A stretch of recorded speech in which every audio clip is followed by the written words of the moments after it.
Hello students, कैसे हो आप सब लोग। तो आज की वीडियो में हम करते हैं भाई अपने नेक्स्ट टॉपिक के बारे में डिस्कस कि हमारा नेक्स्ट टॉपिक है आज का क्यूरी लॉ इन मैग्नेटिज्म। पिछले वीडियो में हमने क्या किया था, फेरोमैग्नेटिक सब्सटेंस के बारे में पढ़ा था कि फेरोमैग्नेटिक सब्सटेंस क्या होते हैं, कैसे उसकी रिलेटिव परमेबिलिटी होती है, कितनी उसकी मैग्नेटिक ससेप्टिबिलिटी होती है। और उसी के अंदर हम साथ साथ हमने एक टेम्परेचर के बारे में पढ़ा था जिसको हमने बोला था क्यूरी टेम्परेचर, हमने उसको बोल दिया था। तो आज हम उसी के बारे में पढ़ेंगे कि क्यूरी लॉ इन मैग्नेटिज्म कि जो क्यूरी टेम्परेचर था उसके ऊपर एक लॉ दिया गया था कि जिसको हमने क्या बोला था, क्यूरी लॉ। और ये किसने दिया था भाई, साइंटिस्ट था हमारे पास जो मैडम क्यूरी थी, उसने इस लॉ को दिया था। तो उसी के नाम के ऊपर क्या रखते हैं, इसका नाम रख देते हैं हम क्यूरी लॉ इन मैग्नेटिज्म।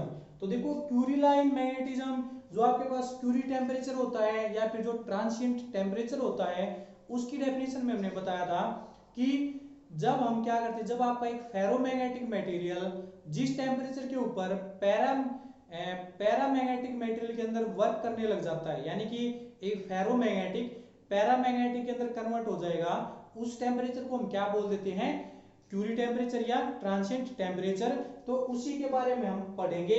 तो देखो क्यूरी टेम्परेचर में या क्यूरी लॉ के अंदर क्या बताया गया था कि according to this the intensity of magnetisation I, intensity of magnetisation क्या होती है कि जब हम किसी भी एक मटेरियल को एक्सटर्नल मैग्नेटिक फील्ड के अंदर रखते हैं तो वो मटेरियल कितना मैग्नेटाइज होता है, वो आपका क्या होता है भाई, मैं इंटेंसिटी ऑफ मैग्नेटाइजेशन। एक जब हमने डेफिनेशन की थी इसकी, जो 5-6 डेफिनेशन आपकी आई थी उसके अंदर हमने इसको अच्छे से एक्सप्लेन कर रखा है।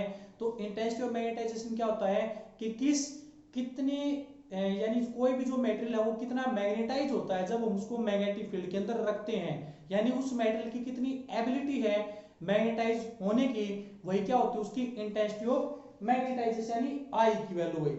तो क्यूरी लॉ के अकॉर्डिंग क्या होता है कि जो इंटेंसिटी ऑफ मैग्नेटाइजेशन होती है वो डायरेक्टली प्रोपोर्शनल हो जाएगी किसके, आपकी मैग्नेटिक इंडक्शन के। अब मैग्नेटिक इंडक्शन या मैग्नेटाइजिंग इंटेंसिटी आपकी दोनों क्या होती हैं, एक ही होती हैं। इसका मतलब क्या होता है कि जब हम किसी भी मेटेरियल को मैग्नेटिक फील्ड के अंदर रखते हैं तो वो मैग्नेटिक फील्ड उस मेटेरियल को कितना मैग्नेटाइज करती है, वो तो आपकी मैग्नेटाइजिंग इंटेंसिटी या मैग्नेटिक इंडक्शन। देखो intensity of magnetisation magnetic induction के अंदर डिफरेंस है। इंटेंसिटी ऑफ मैग्नेटाइजेशन तो वो होती है कि एबिलिटी कितनी है इस मटेरियल उस मटेरियल में मैग्नेटाइज होने की, और मैग्नेटिक इंडक्शन या मैग्नेटाइजिंग इंटेंसिटी वो क्या होती है कि वो मैग्नेटिक फील्ड की एबिलिटी होती है कि वो मैग्नेटिक फील्ड उस मेटल को कितना मैग्नेटाइज कर सकती है। ये दोनों के बीच में क्या आता है, डिफरेंस आता है। तो देखो डायरेक्टली प्रोपोर्शनल होते हैं किसके, मैग्नेटिक इंडक्शन भी बोल सकते हो या मैग्नेटाइजिंग इंटेंसिटी भी हम यहाँ पर बोल सकते हैं। तो डायरेक्टली प्रोपोर्शनल टू बी, लेकिन इनवर्सली प्रोपोर्शनल होती है किसके, टेम्परेचर के। वही आपको पता है जब हमने पैरामैग्नेटिक डायमैग्नेटिक और फेरोमैग्नेटिक किया था, तो जो डायमैग्नेटिक मटेरियल्स होते हैं उनके ऊपर टेम्परेचर का कोई इफेक्ट नहीं हो रहा था, यानी उनकी ससेप्टिबिलिटी टेम्परेचर के अकॉर्डिंग हमारी चेंज नहीं होती थी। लेकिन जो आपके पैरामैग्नेटिक है और जो फेरोमैग्नेटिक है उनकी ससेप्टिबिलिटी आपकी क्या होती थी, डिक्रीज होती थी टेम्परेचर के अकॉर्डिंग, यानी टेम्परेचर इंक्रीज कर रहा था तो उनकी ससेप्टिबिलिटी क्या हो रही थी, डिक्रीज, यानी दोनों एक दूसरे क्या थे, इनवर्सली प्रोपोर्शनल। तो यहां से जो इंटेंसिटी ऑफ मैग्नेटाइजेशन है टेम्परेचर के क्या होगी भाई, इनवर्सली प्रोपोर्शनल। जब मैं दोनों इक्वेशन को सोल्व करता हूं, यानी from equation first and second जब हम यहां से करेंगे तो आई आपके पास डायरेक्टली प्रोपोर्शनल हो जाएगी किससे, बी डिवाइड बाई टी, ये होगी। लेकिन आपको पता है कि यहां से हम क्या कर सकते हैं भाई कि जो बी होता है वो किसके इक्वल होता है, एच के इक्वल होता है, यानी मैग्नेटाइजिंग इंटेंसिटी या फिर मैग्नेटिक इंडक्शन दोनों सेम ही होते हैं। तो यहाँ पर मैं बी की जगह क्या लिख सकता हूँ, एच लिख सकता हूँ भाई। तो I is directly proportional to H divide by T. अब देखो टेम्परेचर के अकॉर्डिंग किस क्वांटिटी के ऊपर इफेक्ट पड़ता है आपका, ससेप्टिबिलिटी के ऊपर। तो यहां से हम क्या करेंगे, ससेप्टिबिलिटी को बनाएंगे। और ससेप्टिबिलिटी आपको पता है जाइएम से हम इसको दिखाते थे, तो इसका फॉर्मूला आपके पास क्या था, आई बाई एच, यानी intensity of magnetisation divide by magnetising intensity. तो यहां से आई बाई एच में कर सकता हूं, I divide by H directly proportional to 1 by T. आपका ये होगा। लेकिन डायरेक्टली प्रोपोर्शनल के साइन को हमें क्या करना होता है भाई, हटाना होता है, रिमूव करना होता है। तो जैसे हम इसको रिमूव करेंगे तो हमें क्या लगाना होता है, कांस्टेंट लगाना होता है। तो उस कांस्टेंट को लगा दिया c डिवाइड बाई टी। तो ये आपके पास क्या जाता है फॉर्मूला। और जो ये c हमने लगाया है इसको हम क्या बोल देते हैं भाई, क्यूरी कांस्टेंट हम इसको बोल देते हैं। क्योंकि जिस साइंटिस्ट ने ये ला दिया था उसी के नाम के ऊपर हम क्या रखते हैं, इसका कांस्टेंट रखते हैं। तो इसको हमने रख दिया भाई क्यूरी कांस्टेंट। तो ये हमारे पास क्या आएगा भाई, आई बाई एच। अब इस आई बाई एच को मैं क्या लिख सकता हूँ भाई, ससेप्टेबिलिटी लिख सकता हूँ, is equal to C by T. यानी यहां से जो ससेप्टेबिलिटी आई हमारी वो इनवर्सली प्रोपोर्शनल आ गई टेम्परेचर के। यानी कि जो टेम्परेचर अगर आपका इंक्रीज करेगा तो ससेप्टेबिलिटी आपकी क्या कर जाएगी, डिक्रीज कर जाएगी। तो यहां से अगर हम इनका ग्राफ देखते हैं कि ससेप्टेबिलिटी यानी कि जो इंटेंसिटी मैग्नेटाइजेशन आई है, और जो देखो आई किसके इक्वल है, h बाई टी। तो हमें जो ग्राफ बनाना है वो इस रियल क्वांटिटी के अंदर बनाना है, ना कि मॉडिफाई क्वांटिटी के अंदर भाई, ठीक है। जो जिस क्वांटिटी में इसने डेफिनेशन दी है उसी क्वांटिटी में हम क्या बनाएंगे, ग्राफ बनाएंगे। ये तो हमने यहाँ पर दिखाया कि जो ससेप्टेबिलिटी को कैसे इसके अंदर हम निकाल सकते हैं ससेप्टेबिलिटी, और कैसे डिपेंड करेगी इसके ऊपर। तो यहाँ पर हमने इसका रेशो बना के दिखाया था भाई। अब देखो अगर हम इसका क्या करते हैं, यहाँ पर ग्राफ बनाते हैं। तो इस इक्वेशन को मैं यहाँ से क्या कर देता हूँ, रब कर देता हूँ भाई। ये चीजें आपने नोट कर ली होंगी, फर्स्ट और सेकंड इक्वेशन। अब जब हम इसका ग्राफ देखेंगे तो ग्राफ में क्या आएगा, अब देखो जो इंटेंसिटी ऑफ मैग्नेटाइजेशन है वो किसके ऊपर डिपेंड करती है आपकी। अगर मान लेते हैं एक मेटेरियल की एबिलिटी ज्यादा है आपकी मैग्नेटाइज होने की, लेकिन हमने मैग्नेटिक फील्ड कम अप्लाई की, तो मैग्नेटिक फील्ड उसको कितना मैग्नेटाइज करेगी, जितनी एबिलिटी उस मैग्नेटिक फील्ड की होगी। अब अगर हम मैग्नेटिक फील्ड पहले ही कम अप्लाई कर रहे हैं तो वो मैग्नेटाइज भी कम होगा। लेकिन अगर हमने ज्यादा मैग्नेटिक फील्ड अप्लाई कर दी तो वो क्या होगा, ज्यादा मैग्नेटाइज हो जाएगा, यानी ज्यादा डिग्री यानी हाई डिग्री तक मैग्नेटाइज हो जाएगा। तो देखो इसके अंदर जो इंटेंसिटी ऑफ मैग्नेटाइजेशन है वो आपकी डिपेंड करती है किसके ऊपर, मैग्नेटिक फील्ड के ऊपर या मैग्नेटाइजिंग इंटेंसिटी के ऊपर। तो जब हम ग्राफ बनाते हैं तो इस चीज का आपको ध्यान रखना है कि हम दो एक्सिस लेते हैं भाई, एक एक्स एक्सिस हम मानते हैं, दूसरा हम क्या मानते हैं, वाई एक्सिस, और यहाँ पर हमारा स्टार्टिंग पॉइंट। तो एक्स एक्सिस के रूप हमारी क्या आती है, इंडिपेंडेंट क्वांटिटी आती है, यानी जो क्वांटिटी दूसरे के ऊपर डिपेंड ना करती हो।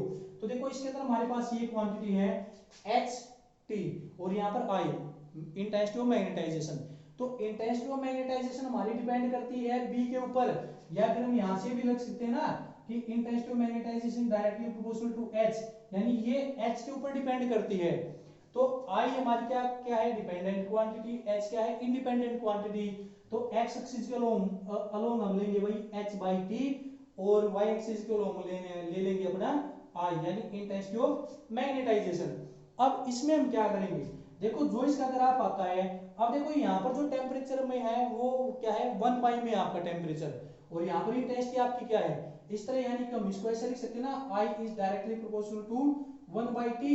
लेकिन एच के क्या है, डायरेक्टली है, और टी के क्या है, इनवर्सली। तो एच हम इंक्रीज करेंगे और साथ साथ हमारा जो टेम्परेचर वो हम क्या करेंगे, डिक्रीज करेंगे। जब टेम्परेचर डिक्रीज करेंगे तो ससेप्टेबिलिटी आपकी क्या हो जाएगी, इंक्रीज हो जाएगी, ठीक है। तो जब हम टेम्परेचर को डिक्रीज करेंगे तो देखो इस साइड में टेम्परेचर आपका 1 बाई टी में है, तो इस साइड अगर मैं टेम्परेचर को ऐसे करूंगा तो टेम्परेचर आपका क्या होगा, अगर मैं यहाँ से इस साइड मूव करेंगे तो टेम्परेचर आपका क्या हो जाएगा, डिक्रीज होता जाएगा। तो यहाँ पर टेम्परेचर क्या है, मैक्सिमम। तो इस ये किसकी तरह बिहेव करेगा, आपका पैरामैग्नेटिक की तरह बिहेव करेगा, या फिर हो सकता है इसके अंदर मैग्नेटिज्म बिल्कुल जीरो। लेकिन जैसे जैसे हम टेम्परेचर को डिक्रीज करेंगे इसका जो मैग्नेटाइजिंग है वो क्या हो जाएगा, बढ़ता जाएगा। लेकिन एक पॉइंट ऐसा आएगा, हर पॉइंट के ऊपर देखो हर जो बॉडी होती है, जो मटेरियल होता है, उसकी क्या होती है, पर्टिकुलर लिमिट होती है। उस पर्टिकुलर लिमिट पर जाने के बाद वो आगे इंक्रीज नहीं कर सकता। तो देखो यहाँ पर क्या थी, इंटेंसिटी ऑफ मैग्नेटाइजेशन की वैल्यू 0, यानी कितना मैग्नेटाइज हुआ था, 0। लेकिन आगे हमने h की वैल्यू तो इंक्रीज की, लेकिन t की वैल्यू x एक्सिस की वैल्यू क्या हो रही, डिक्रीज, क्योंकि t किस में है, 1 बाई में है भाई आपका, ठीक है।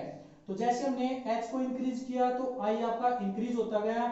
लेकिन इस पॉइंट पर आने के बाद आपकी जो i की वैल्यू है वो क्या हो जाती है, कांस्टेंट हो जाती है, यानी उसके अंदर मैक्सिमम डिग्री तक मैग्नेटाइजिंग प्रोड्यूस हो चुका है उसके अंदर, ठीक है, यानी वो अपनी मैक्सिमम डिग्री तक मैग्नेटाइज हो चुकी है, उसके बाद वो मैग्नेटाइज नहीं होगी, जितनी उसकी एबिलिटी है वो अपनी एबिलिटी की मैक्सिमम वैल्यू तक पहुंच चुकी है, तो यहाँ पर उसकी इंटेंसिटी ऑफ मैग्नेटाइजेशन क्या होगी, मैक्सिमम हो जाती है, और इसके बाद वो क्या हो जाती है, वो यहीं पर फिक्स हो जाती है। तो यहाँ से हमें क्या पता लगता है कि जितना हम टेम्परेचर को डिक्रीज कर रहे हैं, यानी 1 बाई में आपका टेम्परेचर डिक्रीज करेगा, तो जितना हम टेम्परेचर डिक्रीज करेंगे उतनी हमारी क्या होगी, इंटेंसिटी ऑफ मैग्नेटाइजेशन इंक्रीज करती जाएगी। तो ये हमारे पास क्या था, क्यूरी लॉ था भाई, किसके अंदर, मैग्नेटिक फील्ड के अंदर या मैग्नेटिज्म के अंदर भाई। अब देखो जो एक क्यूरी लॉ होता है ये आपका कहां पर एप्लीकेबल होता है, जो आपकी लैब होती है उसके अंदर आपके क्या होते हैं, मैग्नेटिक थर्मोमीटर्स होते हैं भाई, magnetic thermometer, magnetic thermometer, thermometer जैसे डॉक्टर के पास होता है थर्मोमीटर टेम्परेचर को मेजर करने के लिए, उसी तरह क्या होते हैं, मैग्नेटिक थर्मोमीटर होते हैं आपकी लैब के अंदर। उसके अंदर हम क्या करते हैं भाई, स्मॉल टेम्परेचर को मेजर करते हैं, यानी उसका जो टेम्परेचर मेजर करते हैं ना, वो क्या करते हैं कि जो लेस देन 1 केल्विन, यानी कि ये इतने टेम्परेचर को क्या करेंगे मेजर, यानी कि बहुत कम टेम्परेचर को क्या करेंगे, ये मेजर करेंगे आपके लेस देन 1, और उस टेम्परेचर के ऊपर हम मेटल की क्या करते हैं, मैग्नेटाइजिंग इंटेंसिटी या इंटेंसिटी ऑफ मैग्नेटाइजेशन क्या करते हैं, हम उसकी चेक करते हैं, यानी कि कम, यानी जो भी आपका मटेरियल होगा वो अपनी ज्यादा से ज्यादा मैग्नेटाइजिंग इंटेंसिटी कब शो करेगा, जब टेम्परेचर आपका क्या होगा, लो टेम्परेचर होगा, लो टेम्परेचर के ऊपर अपनी वो मैक्सिमम मैग्नेटाइजिंग इंटेंसिटी शो कर सकता है या इंटेंसिटी ऑफ मैग्नेटाइजेशन शो कर सकता है, ठीक है। तो जो मैग्नेटिक थर्मोमीटर होते हैं वो क्या करते हैं, जब हम टेम्परेचर को डिक्रीज करते जाते हैं तो हम वहां से टेम्परेचर मेजर करते हैं कि हमारा टेम्परेचर कितना है, और जब हमारा टेम्परेचर 1 केल्विन से कम हो जाता है, 1 केल्विन से लो हो जाता है, तब उस टेम्परेचर के ऊपर हम क्या करते हैं, उस मेटेरियल की इंटेंसिटी ऑफ मैग्नेटाइजेशन या मैग्नेटिक इंटेंसिटी हम क्या करते हैं, चेक करते हैं कि वो कितने डिग्री तक हमारा मैग्नेटाइज हो सकता है, ठीक है। तो यहाँ पर हम क्या करते हैं, इसकी हेल्प लेते हैं भाई क्यूरी लॉ की, कि टेम्परेचर को मिनिमम करके हम किसी भी मेटेरियल की मैक्सिमम डिग्री ऑफ मैग्नेटाइजिंग तक पहुंच सकते हैं, कि उसके अंदर कितनी एबिलिटी है, कहां तक ये मैग्नेटाइजिंग हो सकता है आपका, तो वहां पर हम क्या करते हैं, इसका यूज करते हैं। तो आज की वीडियो में सिर्फ हम क्यूरी टेम्परेचर के बारे में ही बात करते हैं भाई, कि क्यूरी टेम्परेचर आपका क्या है, डेफिनेशन आपको इसकी पता है कि जब कोई फेरोमैग्नेटिक मटेरियल आपका पैरामैग्नेटिक मटेरियल के अंदर चेंज हो जाता है, उस टेम्परेचर को हम क्या बोल देते हैं, क्यूरी टेम्परेचर या फिर ट्रांसिएंट टेम्परेचर हम उसको बोल देते हैं। तो आज के वीडियो में हम इसी टॉपिक के बारे में डिस्कस करते हैं। जैसा भी आपको टॉपिक लगे आप मुझे कमेंट करके जरूर बताएं, और साथ साथ जैसे भी आपको कोई प्रॉब्लम लगती है वीडियो में तो आप मुझे कमेंट करके जरूर बता सकते हैं, और जो नए यूजर्स आते हैं चैनल को सब्सक्राइब करना ना भूलें। तो आज वीडियो में सिर्फ इतना ही भाई, थैंक यू।